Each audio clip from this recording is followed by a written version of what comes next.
Good morning, everybody. Welcome to Morning Coffee Review, your original weekly webcast series, all talking about all things Bluebeam Review. I'm Jason Hartley, joined here by my cohort, Michael Chave, and our lovely DJ CJ helping us out, running all this thing, getting us live across YouTube and Zoom. So every week, if you haven't joined us before, we pick a topic. And this week, we're going to be talking about Bluebeam Review CAD. And with that Bluebeam Review CAD, we're going to talk about all the things you can do with it. Now, in this hour, we're not going to talk about Bluebeam CAD the whole time. We're going to ask whatever, or answer whatever questions you may have. So if you have any questions during this webcast, just put them in the YouTube chat, put them in the question and answer box in Zoom. And then it doesn't even have to be related to Bluebeam CAD. It could be anything Bluebeam, and we'll go ahead and work through it. And sometimes we'll learn something new and we'll just figure it out. And otherwise, we'll use it as an opportunity to help build community and just play around. So with that, how's it going, Michael? Good. How are you doing? I'm doing all right. I was on vacation. Jason was busy. I was busy. I went back to the office. So unfortunately, we didn't get a video out. We had planned for something. We'll try to get one out this week. No commitments, though, but most likely. Right. Yeah, every week we try to do a preview video that we put up on our LinkedIn pages, so you get a flavor of what we're going to be doing the following week on Morning Coffee Review. Exactly. All right. So today we're talking about Bluebeam Review CAD. So for that, I'm going to start sharing my screen, and I'm going to do a couple different things. I'm going to fire up a review here because I'm going to cheat and use the web browser inside of Bluebeam Review. If you didn't know about this, there's a web tab hiding there, which will default you and take you to the Bluebeam website. And if we go down to the bottom, there's an option here to compare versions or editions. Today we're looking at Bluebeam Review CAD. So this sits in the middle. This is not for everybody. If you have Extreme, you already have CAD built in. But maybe you're on Standard and you're thinking, I want a little bit extra. But we're going to talk about what that extra is and what hides here inside of Review CAD. If you scroll down, you're going to see all these little checkboxes that shows you what's different between the two. And the only thing that you're going to see is these two little guys here. A one-click 2D PDF creation and batch directly from Revit, AutoCAD, and SolidWorks. And also a 3D PDF creation directly from AutoCAD, Revit, Navisworks, etc. Now, they only put those two checkboxes, but there's actually a lot more little things in here. There's little settings on both the AutoCAD and Revit sides that really make this a little bit more impressive than this checkbox comparison works out to be. So for that, I'm going to pull up Civil 3D. So I'm a Civil guy. The Civil 3D is my bread and butter, but Civil 3D, if you're not aware with this is on the back of AutoCAD, right? So it's all AutoCAD based. So we have the same Bluebeam functionality. If you have Bluebeam CAD or Extreme loaded, you're going to see this pre-populated on the Output tab of the ribbon. Now, I've just opened up a generic title block from our ATG starter template because I want to print this out. And maybe I want to take it into Review and use it as a template in PDF format. It's funny how they put it in the output, because I was always confused of where it is, because in Revit, it's under the add-ins. Right? And yeah, that's where I tend to look for it in the add-ins, but it's not there. It's in the output. And I swear there was a version where it actually said there was a Bluebeam ribbon. You're going to have to go back. I'm wondering if there's a way to set a ribbon tab for it. Of course. I'd be able to move all that stuff because I bet this lies inside of the CUI. Oh, we're going to go down the rabbit hole already? We can do that. No, we can't. Let's stay on course. Okay. All right. So in the Output tab, there's a Bluebeam panel. In my case, it's on the right side here. And there's 4 buttons: Create PDF, Change Settings, a Batch PDF, and a Create 3D PDF. So what does this mean? How can I use this? If you remember seeing that web tab, it allows us that one-click option. So I could click on Create PDF, and it's going to automatically prompt me for the file name, and it's going to go do its thing. Same thing for Create PDF or Create 3D PDF. I can click that button, and that's that one-click functionality that the website was talking about. But what I want to look at is these settings here. There's actually a lot of good stuff in here. So we'll start going through, there's 4 tabs. And I'm not going to go through every little button. Don't worry. We still have plenty of time here, and Michael's going to be showing the Revit side here in just a minute. But we can see that we have options for prompting for that file name. Do we want to actually show, do we want to open up Bluebeam to show off that PDF when we're done? Do we want to delete those temporary PostScript files? There was an update a few weeks ago that had an issue with that. Mm-hmm. What data do I want to transfer? Hyperlinks, model space, and paper space, block attribute data. This is one I like to click because if your blocks are heavily attributed, it does sort of bed that into the metadata, which would make some of those blocks searchable items. Do I have any custom properties? Those are always good. Do I want to use the layout name as the page label? I can do that. And if I have any Shx fonts, do I want to bring those over? Now, that's where things get tricky. Shx fonts are they're kind of older in the AutoCAD world. I mean, they've been around for years. AutoCAD users are probably used to seeing that pop up saying this font is missing the SHX file. Now, I recommend, and most of us here at ATG recommend using a Truetype font, which is built into Windows. So if you check that on, it's just going to make the Bluebeam, the PDF look better. Come over here, I can choose, do I want to do all my layout tabs or all my model views? Do I want to just do my current one? So you've got all sorts of configurations here as well. And with that, you can even change the names. I can choose my quality. Do I want, 300 DPI? Do I want to crank it up to 1200? Like, how big do I want my file size to be? If you're getting really large file sizes out of this button or out of the one-touch PDF button, dial back your DPI. It probably could be related to that. You go to page setup, we see all of the native page setups. So the ones in here in AutoCAD. And then I have the ones that are built into my template here. So I can choose what actual page setup. So in AutoCAD or Civil 3D, to get that to print right, you're going to see, you need to set your layouts, you need to set your scales, all that other stuff. This is going to read that automatically. And you'll see here, there's some buttons that are grayed out, but these are the same options that are actually in the native AutoCAD.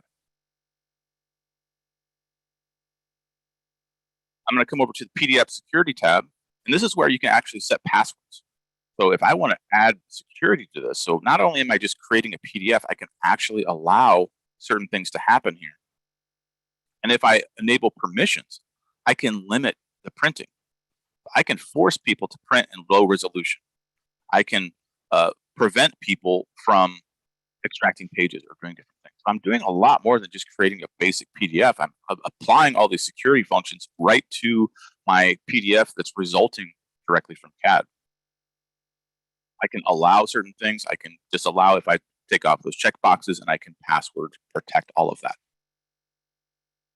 And lastly, I have bookmarks. I can actually add bookmarks here inside of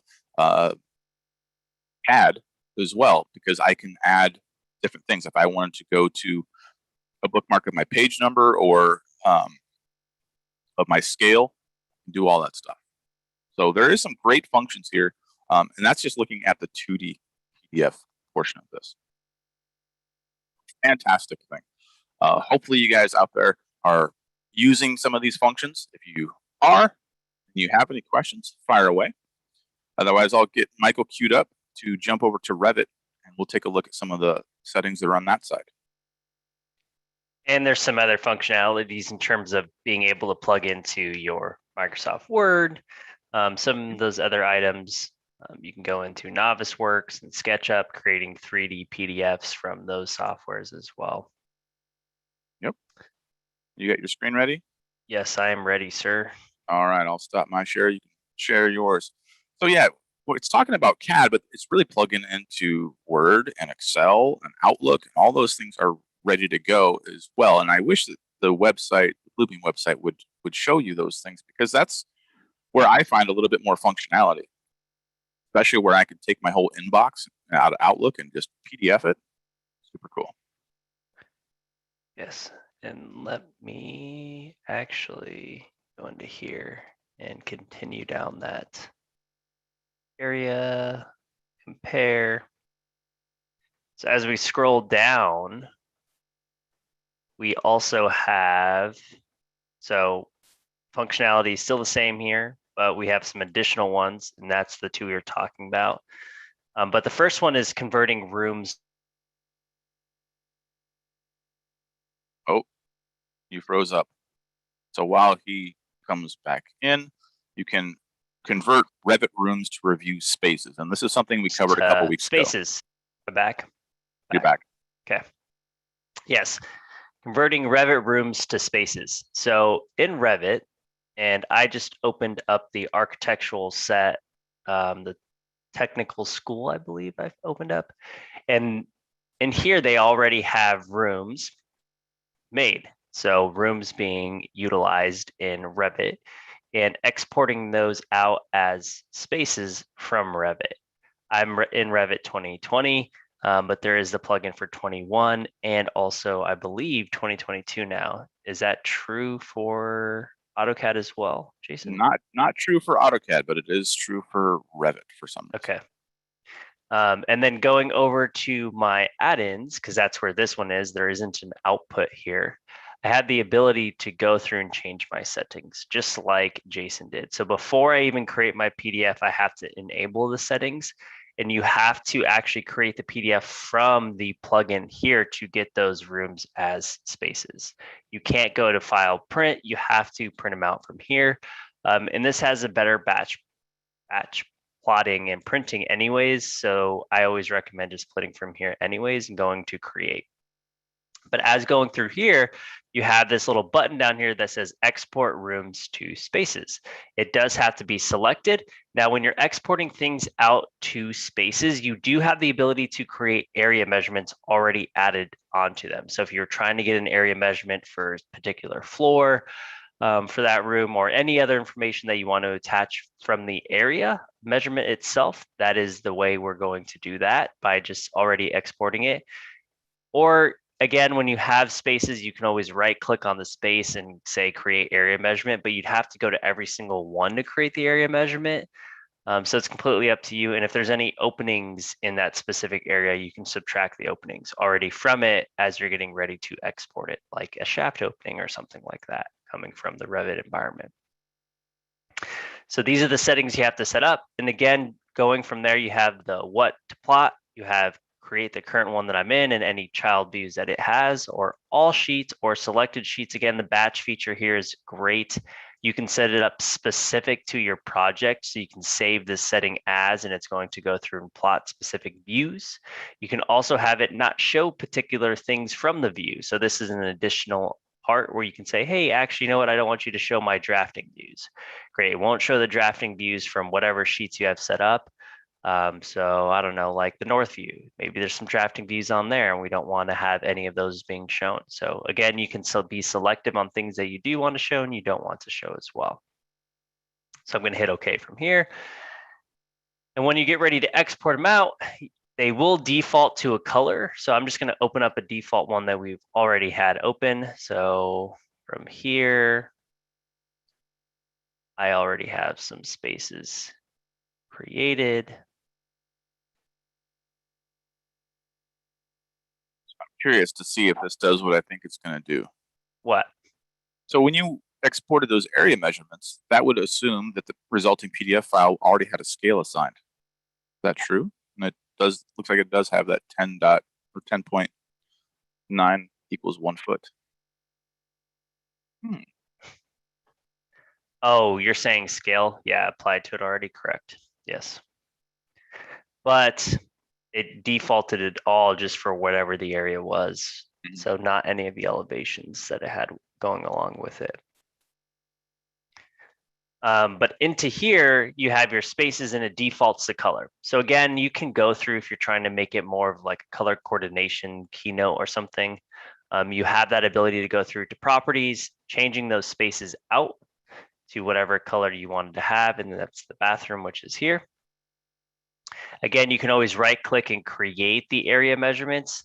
But again, it's to whatever it was here. And I believe there was an issue with some of these that were not including the door openings. So be aware of that. Because again, the room boundary in Revit doesn't include the door opening. So you would have to go in and add some points just by selecting on it and adding the points so that it changes it. So you can add a control point and start adding more control points to change the area of whatever it's supposed to include for those ones.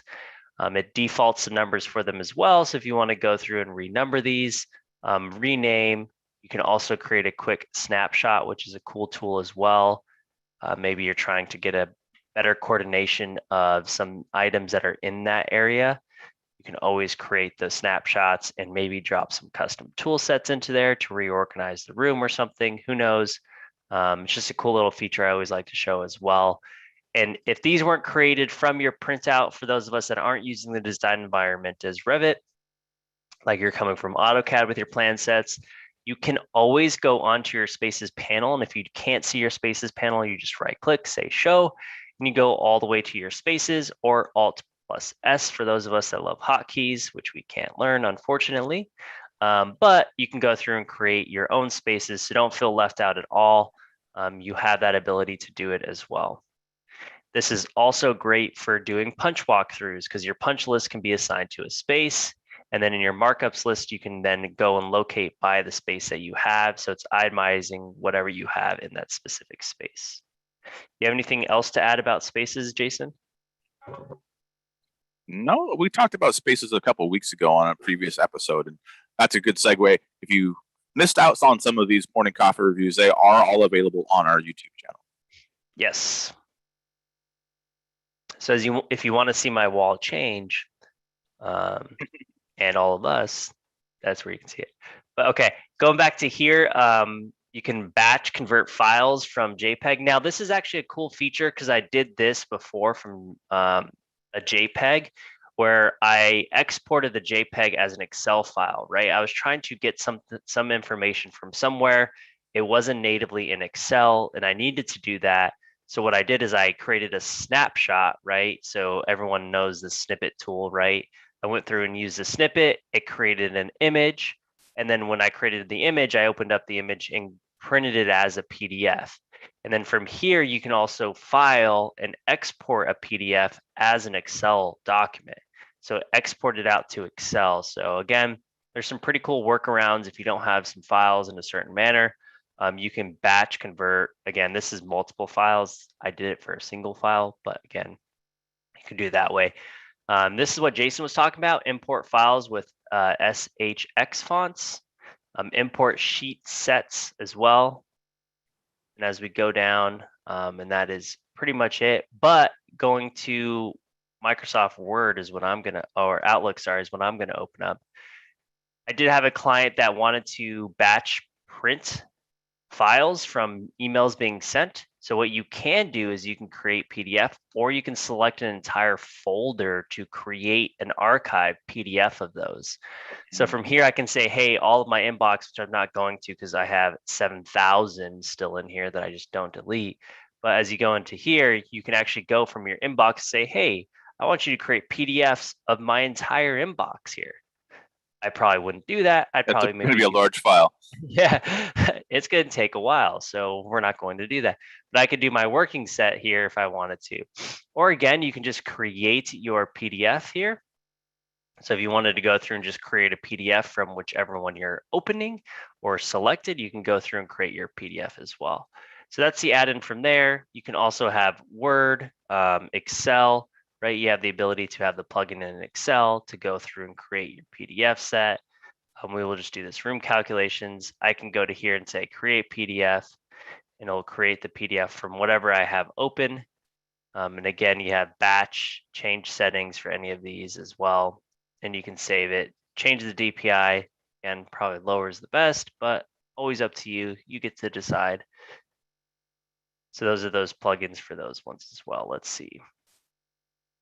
Do you have anything else to add from that one? I'm trying to look. Well, that's, using the Excel and the Outlook and the Word functionality does open up the applications of Revu CAD to those outside of just CAD users.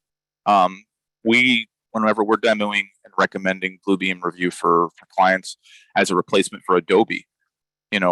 Even when we're thinking about Bluebeam Review, everybody's thinking about construction and markups and doing all the more heavy lifting of what we can do, what we all do at architectural and civil firms. But there's so much value in the software for admin staff too.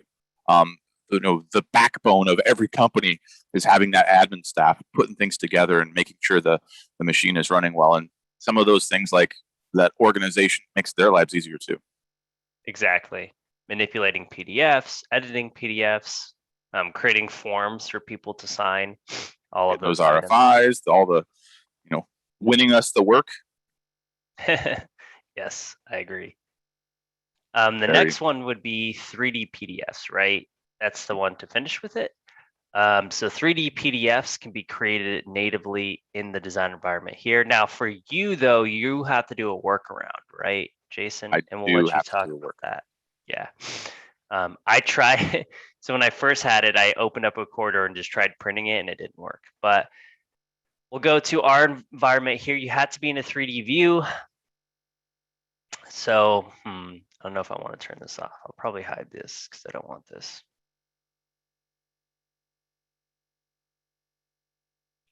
So if I wanted to create a 3D PDF from here, you get to select what you want to be in the PDF.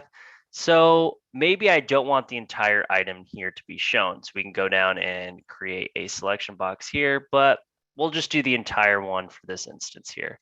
In order to create the 3D PDF, you just go up and you select the add-in create 3D PDF. So I'm going to go from here and say create 3D PDF. You get to decide where you want to save it. So I'm going to save it to my, actually, you know what? I'm going to save this to my practice files because I always have a structural set. Let me save a 3D set here of an architectural. So this is going to take some time because it's going to go through and prepare all of my elements. But as it goes through and prepares for it, we can answer any questions, particularly around the scope box I like to show. So if you wanted to have any of your selection box particular to a certain area and you don't want to encompass the full project, you have that ability as well. It's whatever is visible in the view of that 3D view. So whatever you're hiding, it will not show. Again, you can go through and be very selective on what you want to plot out into your 3D PDF. Now, again, it's taken a couple of seconds because some of us may wonder why, because of all the elements that it's adding. So as you can see here, it has 6,000 and some change of elements. All of that metadata is going to be brought into Review as well. So you're able to select from the 3D model tree, which is a huge addition. So if you're wondering, can I get any of the metadata associated to any of my elements? You actually have that ability as well. I particularly like 3D PDFs, and I think it's very underutilized in our industry. Jason had his little snippet about, I don't like working in Revit. I don't want to mess up the Revit environment, right? But guess what? You don't have to, because you can send them a 3D PDF and you can conceptualize the model from there. There's a question that came in, Jason? Yeah, so while this is processing, there's a question from Ed. What features are included in the free version of Review? Ooh, we've never done one of those. The viewer. Maybe we'll jump to that if we got some time today. I don't even have it loaded, but we can force the versions that we have into that view mode. And off the top of my head, the name gives it away. You can view. You can view things. You can open up PDFs. You can, I believe you can print. Hey, look at that.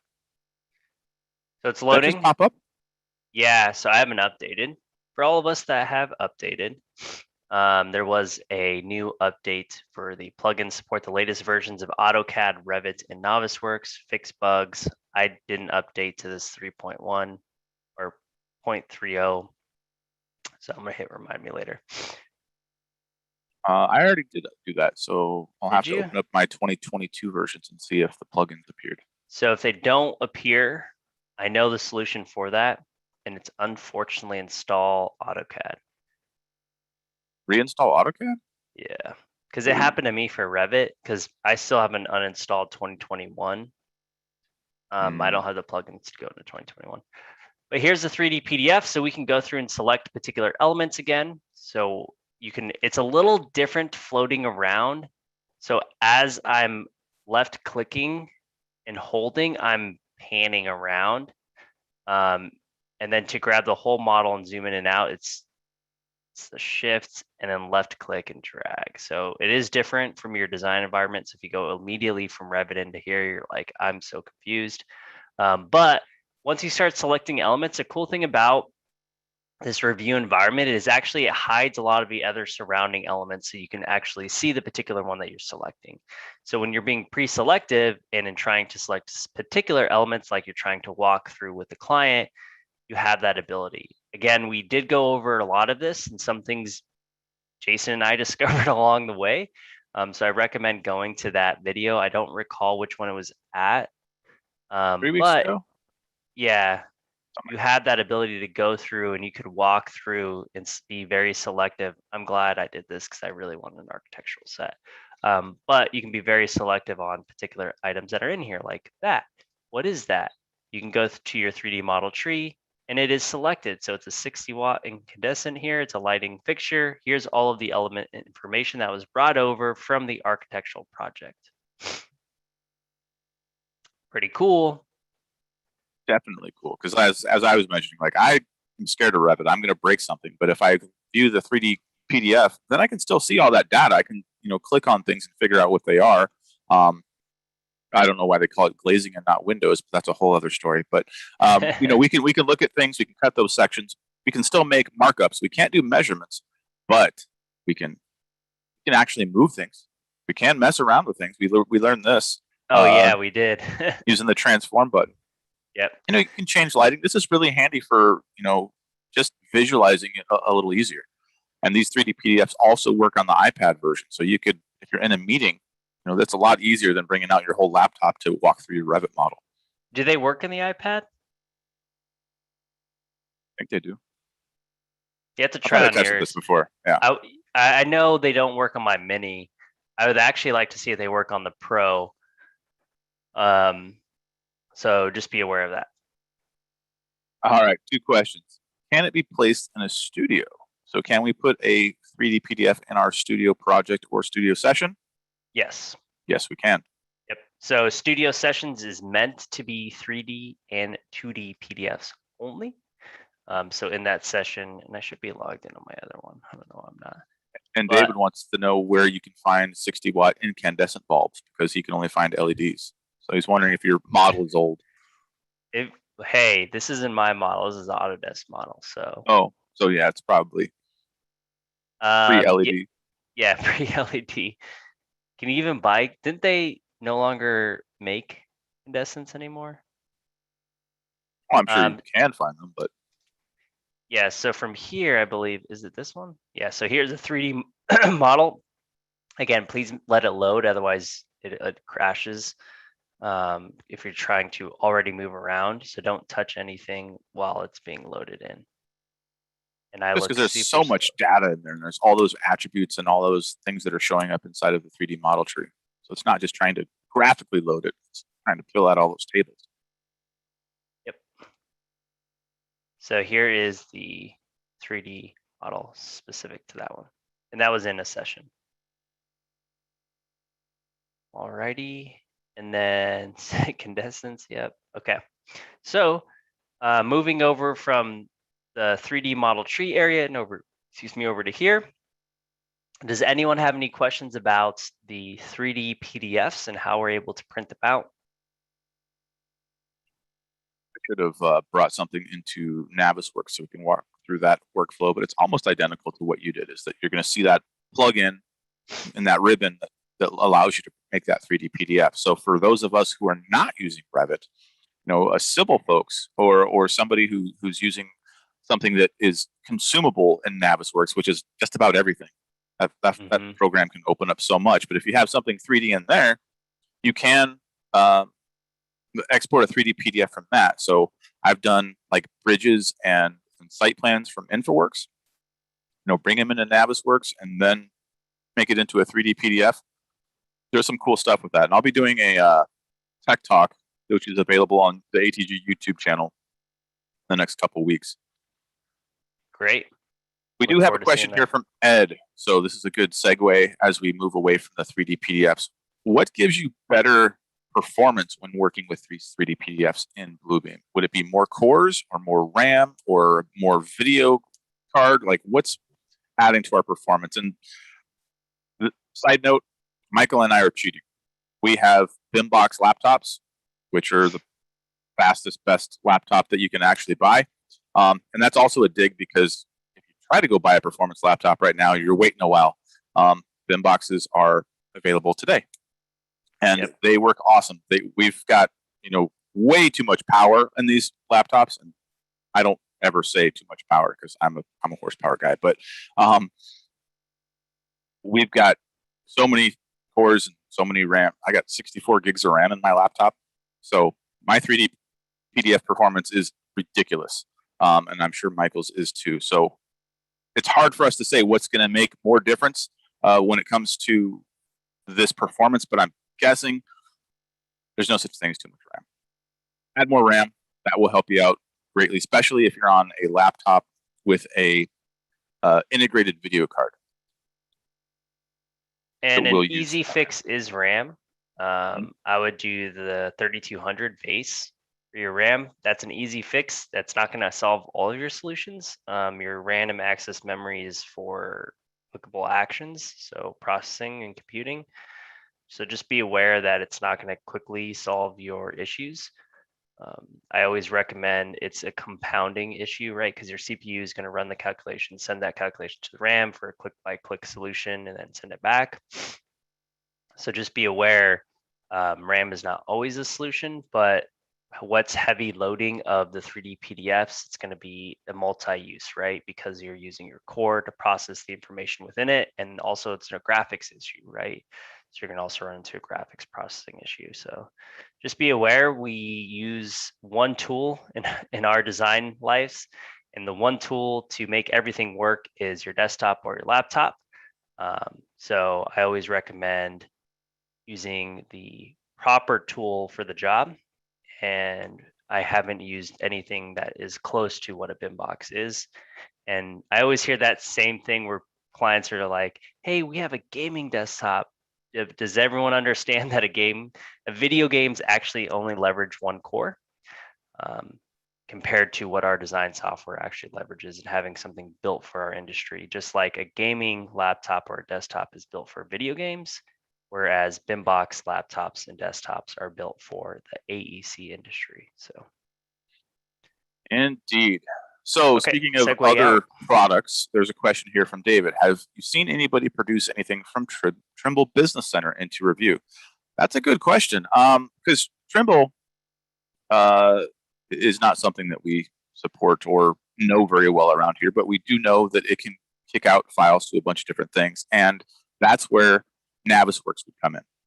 If you have Navisworks, it can read so much from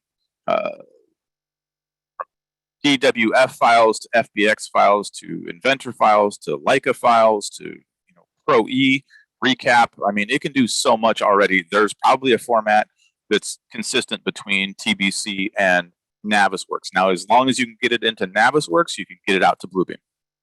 So that will create that 3D PDF just fine.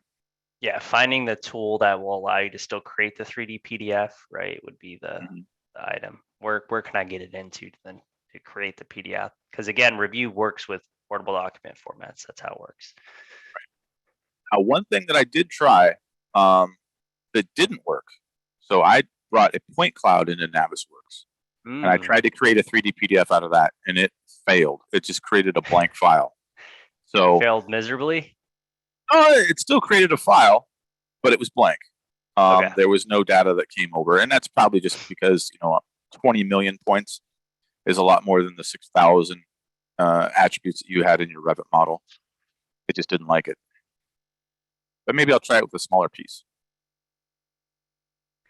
There's some other settings too as well. So like Jason Artley had for his part, in terms of AutoCAD, we do have the ability to bring over some bookmarks.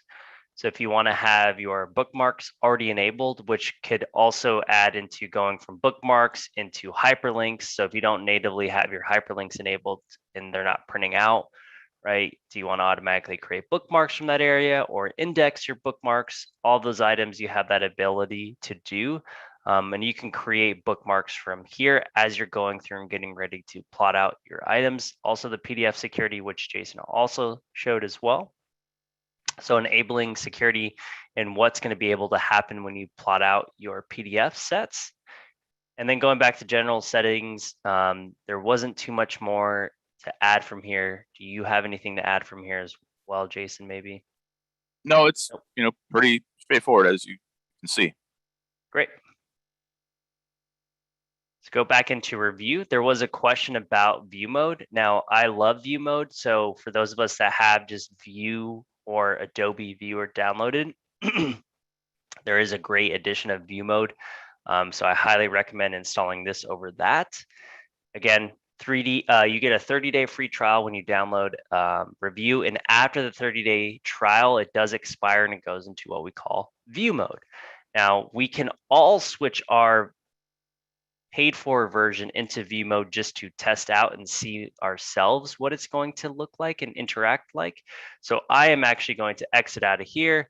I'm going to go to review, and you have this thing called view mode. So again, I'm in markup mode. This is my paid for version. I'm going to switch review now to my view mode.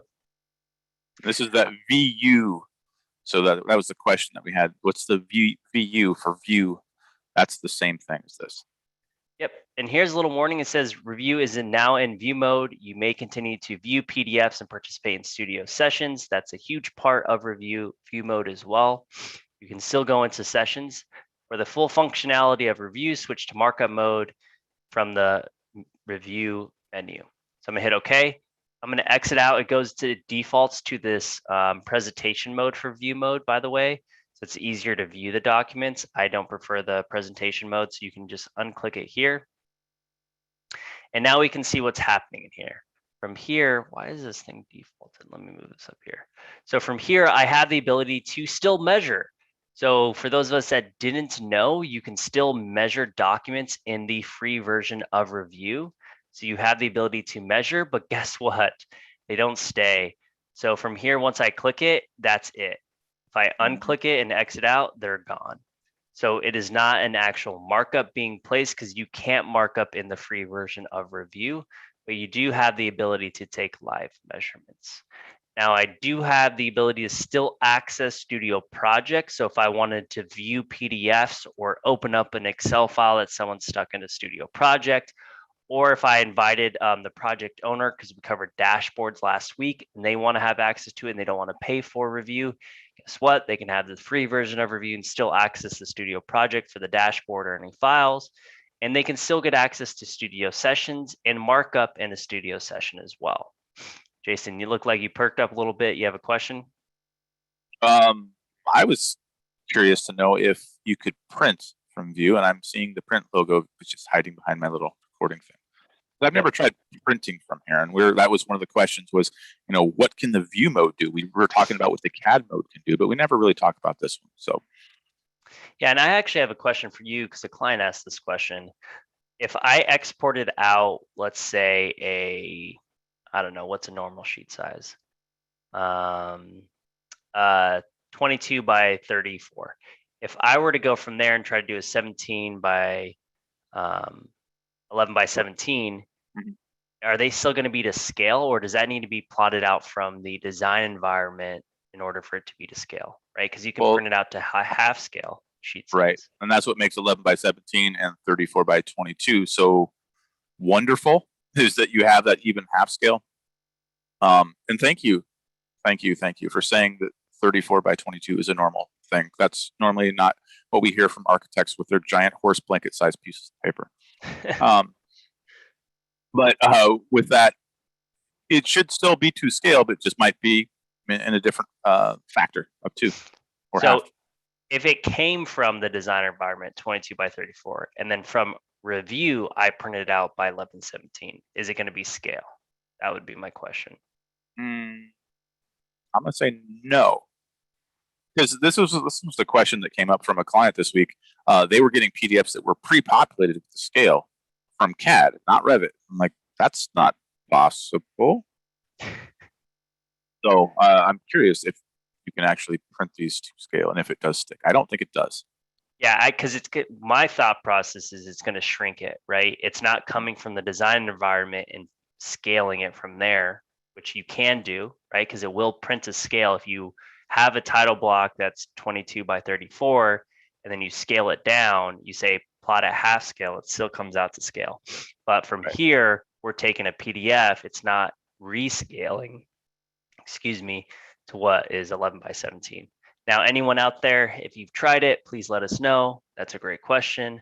I think Jason and I are on the same page, is that it's going to shrink it, as you can even tell here, right? It's not to scale from the outside of this title block of how it's plotting out on this PDF Well, that does itself. say 8.5 by 11. So we'll Yeah. have to do some testing with this one.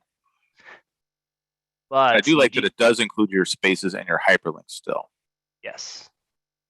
So I still have all of that. I still have the ability to see my markups lists. Now, I don't have the up arrow here to print out markups lists. Right. You can't do a summary. I can still see the 3D model tree. Mm-hmm. So can I open up a 3D PDF still? Wasn't that Samtec one a 3D? Yes. Down the bottom. I have the same naming for it, so Oh. yeah. No. Oh. So looks good so far. Yep. All right. So while this model is loading, there's a question from Beth. She just got Review 2020. Now, when they start up Revit, it says that there's a duplicate add-in and it won't start. How do I fix that? My immediate thought is to go to the Bluebeam administrator and uncheck that. So Michael will go here. Usually when you click that, you'll get the Windows pop-up saying, do you want to allow this to make changes to your device? And you're going to see a plugin tab like he's got there. I'll let you explain it because you're moving the mouse.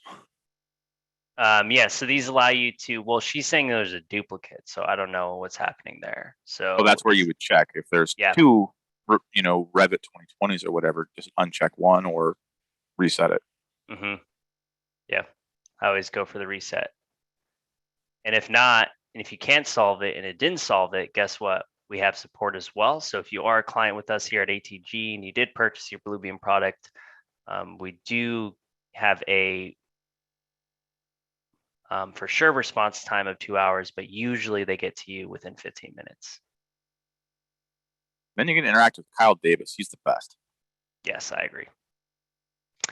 Okay, so what else in view mode? What other questions does anyone have about what can we do and what can't we do? It looks like we have the snapshot tool, but I can't, can I paste it? No, you can't paste it into here, but I'm guessing if you had a Word document, you probably could. The same as the snipping tool at that point, right? Yeah. Yeah, there you go. So you still could cut and paste into something like an email, I guess, right? Do I have access to these? Nope, because it's still a markup, but I can see it. You can't add anything to the document. Yep. The fact that you can see your tool chest at all is kind of weird, but yeah. If we had the actual view mode loaded, I don't think that you would see those. I haven't actually installed that for forever. I have the viewer on my iPad. As an example, yeah. To someone out in the field that doesn't have a paid for version, right? They could use the viewer mode to view and mark up in a session. Right. Do have a question here from Danny. So try the dynamic fill quantity and having the quantity of the file be different from CAD. So that immediately screams to me calibration or scale issue. So you're still in a view mode, so you're not going to be able to do that. So switch back to markup mode, and then we'll play with some dynamic fills here. But yeah, with the dynamic fill, if your scales are off or your precision is off, they're going to vary for sure. What are we trying to dynamic fill? Anything. Okay. Because the dynamic fill quantity they're getting in review is different than what they would get in CAD if they were taking the same area measurement. Oh yeah, that's the same thing of is it encompassing something, right? I always like to turn off line weights too, just to see, right? Is it going through to the area of where it's supposed to be going to? So turn my line weights back on. We don't know where it's going to. So just be aware that that is an issue as well. So as we go through and we decide to dynamic fill something, I'm actually probably going to go into my settings because this is a huge area. And I have, by the way, a quick tech talk on this dynamic fill area that talks about all of these settings and what and how you can make things in from review as well for the dynamic fill. But I can go to the boundary size. So whatever your boundary size is going to be, I'm going to go into here. Then I'm going to go to my fill size. So as you can see, my indicator gets larger. So it's allowing it to be a larger fill size or all the way down to a smaller fill size. Your fill speed. So as you start clicking it, how quickly is it going to bleed onto the sheet? That's your fill speed here. Now again, boundary size is if you decide to add a boundary, and then you also have edge sensitivity. Is it high or low? So depending on what it's going to pick up when it starts to hit the lines, is it a more bold, profound line or a smaller line? But then I'm going to go over to here and set a boundary because I don't want it to exceed past this door here. And then enter. And remember that boundary size, you start making it smaller, it gives you a smaller boundary size here. As I click here to here, hit enter, right? It's not going to go past that area here. Here, enter. As you can see, my lines aren't straight. You hold shift, a little quick tip there. And then as you go back, I'm going to start going through and then using this. And my fill size is going to be larger. And as we go through, it's going to go through and pour.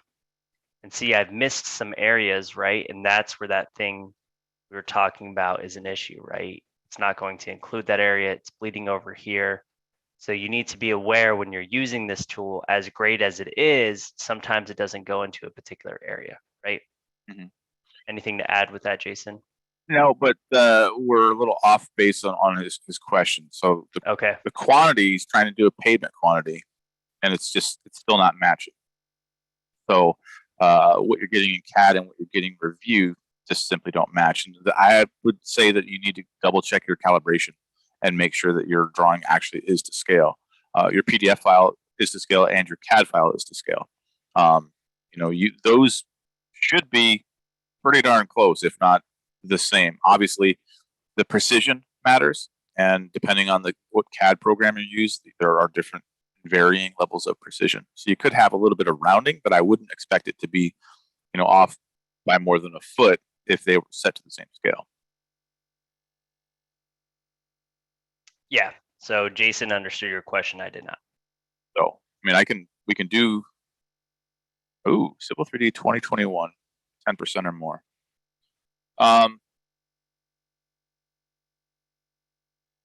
You should use that as an opportunity to try our support. Send an email to support@atgusa.com and include your CAD file, and that'll probably get to me and I'll test it. Great. Because I haven't seen that much of a discrepancy of 10% or more. But yeah, if that's a big deal. So let's get that figured out for you. Alrighty. Any other questions about view mode and what we can and cannot do? Email again, we'll put it in the chat right now.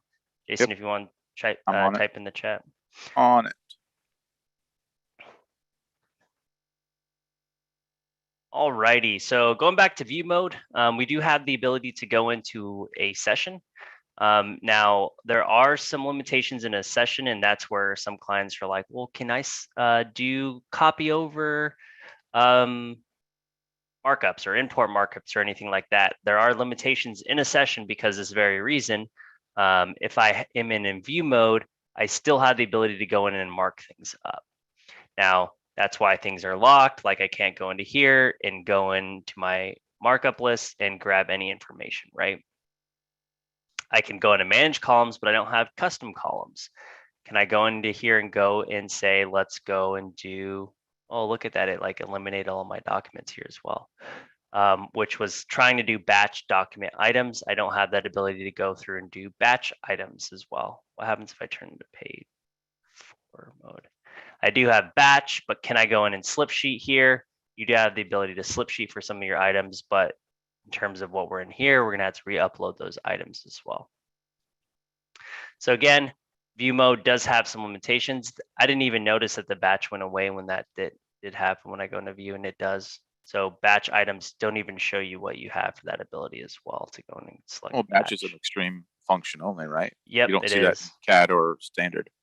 So the tab goes away then, right? In CAD? I believe so. Okay. Alrighty. Any questions pertaining to the view mode? We've got about 10 minutes left, so fire away. Any question related to anything, Bluebeam? If it has to do with markups or any issues that you've been having, or if you're wondering if you should get CAD or Extreme, or whatever else, like we saw earlier with those questions from Danny about pavements and Civil 3D. We're happy to answer any questions that you may have, because this session and all of these sessions that we've been doing are all about making sure that you all that are using this software on a daily basis can get what you need out of it. And Beth is responding to her question that she had about the Revit plugins, and she found a link on the Autodesk forum about it. Interesting. I'm not going to sign in, because then the Autodesk forums are going to know that I checked the Revit architecture forum, and then it's going to flag me or something. It's going to give you all the information. Turf, right? I'll take a look at that, Beth. Thanks for following up. That's great. So one thing that would be interesting to check would be, would the view mode allow you to see all the different viewport scales? Because I've seen you use this example drawing and create different viewport scales. Will view mode recognize those?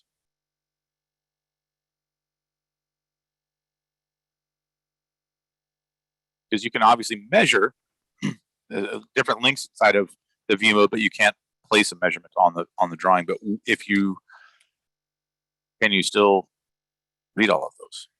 I see them. Right. Are you still in view mode, or did you change back? Yeah, I'm in view mode. Oh, okay. So you still have the panel that you can go through and select particular items, but I can't add any, right? I can't delete them. Can you calibrate though the whole document? Let's go to preset if I wanted to go through. I can change the main one, but that's it. So that's an interesting measure or thing you got there. The document, it has a protected scale. Any updates to scale below? How do you protect the scale? I don't know. Maybe that's because it came over from I don't have that when it's here. So markup mode, it doesn't show that. View mode, it does show that. Interesting. I wonder what's causing that. Maybe because it's already calibrated. Yeah, when I plotted it out. Cool. Very cool.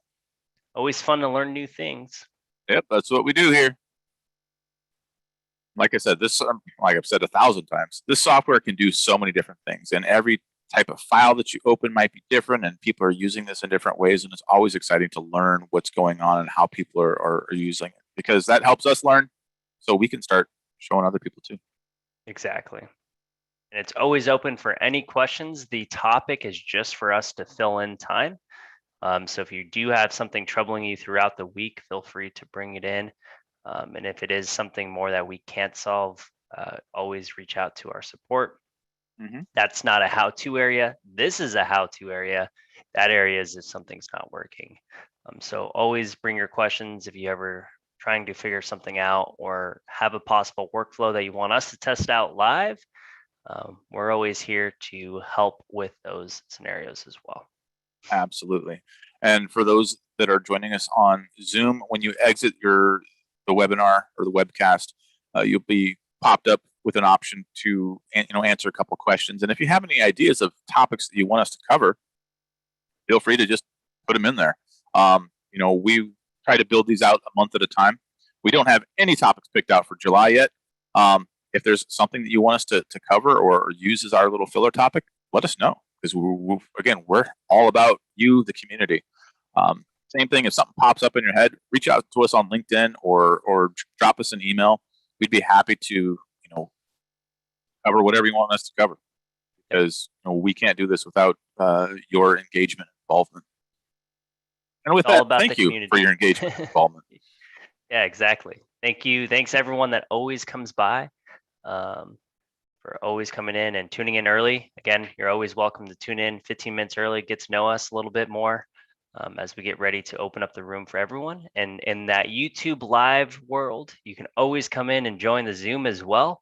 You don't have to be on YouTube live, but your questions will always be answered as well from you in the YouTube world. So if you want to shoot in your questions, we have DJ CJ, who's taking care of the navigation of communication between both of us. So feel free to always ask any questions you have. You don't necessarily have to be in the Zoom world, but we would love to have you over here as well. Yeah, we certainly couldn't do this without DJ CJ running things behind the scenes. So thank you so much to her. Yep. Thank you, DJ CJ, for taking care of everything in the background. Otherwise, Jason and I would be lost. Oh yeah, we'd be so lost. But yeah, this is always fun for us. Answer some questions and things like that. So today, we got a few minutes left. What do you got going on for Bluebeam projects today? Do you have any training coming up today or this week that you're going to be doing? Actually, I do have some training today. I'm doing some training on sessions and learning how to start a studio session. In particular, this firm will be using studio sessions out in the field as well for doing punch list walkthroughs and any of those items. So they wanted to learn how to start a session, how to do detailed reports from the studio session. So today I'll be doing some training. I think that's all I have this week. Of course, demos always, going through and talking about how review is such a powerful tool and beneficial, and saving clients money as well for anyone using DC Pro. Right. That's one of the things that came up in a call recently. Like, well, if you had Bluebeam Review, you wouldn't have to pay for the Adobe anymore. And they're like, what? Like, I'm all about saving money. I'm a frugal person. Yep. So, it's obviously a different scale when you're talking about a 1,000-person firm or even 100 or a 10-person firm. A dollar is a dollar. It all adds up. So, see how we can save you money by getting more out of review. And as we talked about earlier today with our Bluebeam Review CAD, it's adding stuff beyond CAD. So Outlook, Excel, Word, there's something in there that's going to add a little bit of more efficiency and effectiveness to everybody's daily workflows with anything they deal with PDFs. So, save time, save money. Exactly. Even with studio projects, right? Because people are paying for Adobe and then they're also paying for like Dropbox. They could just store everything in studio projects, which is free. So they're saving money there on top of what they're already saving from paying from Adobe versus the cost for what review costs. So again, cost difference there is huge too. Mm-hmm. It all adds up, especially for you that work at ESOPs or profit sharing places. It all adds up. So, very cool. Well, with that, we got a couple minutes left. If there's any last minute questions, type them into the Q&A box or the chat, and we'll got time for about one more. Yep. And if otherwise, not, go ahead. Yeah, and if not, please use that area at the end to give us some feedback. We can't be better at this unless we get feedback. So feel free to leave us some feedback, and any topics like Jason was saying, because we do plan this around what you all want to see. And we will have another edition as well. And speaking of things you want to see, one of those things that people say that they want to see is a later time. There are folks out on the West Coast who don't want to get up at 5:30 in the morning to participate in our morning coffee review. And for that, we say, we'll see you in July. July 14th will be our first edition of our morning coffee review for the West Coast. So this is going to be in addition to our normal, Central Time one that we've been doing. So that topic hasn't been chosen yet, we'll pick something different. We'll start over and reintroduce ourselves for the West Coast viewers there. So we will see you July 14th for the West Coast edition of that as well. And we're super excited to, do something a little later so more people can participate. Yep, and it's a different day, so you could join the Tuesday and the Wednesday. That's right. And learn different workflows. So, Well, or just one, but we'd like to see you in both. That's right. So with that, we want to say thank you to everybody who's joined us today. Thank you for everybody who's joined us before and come back. It's nice seeing you again. And we will see you next week. Same bat time, same bat channel. Yep. Thanks, everyone. And thanks, everyone in the YouTube world. And thank you, DJ CJ. See you next week.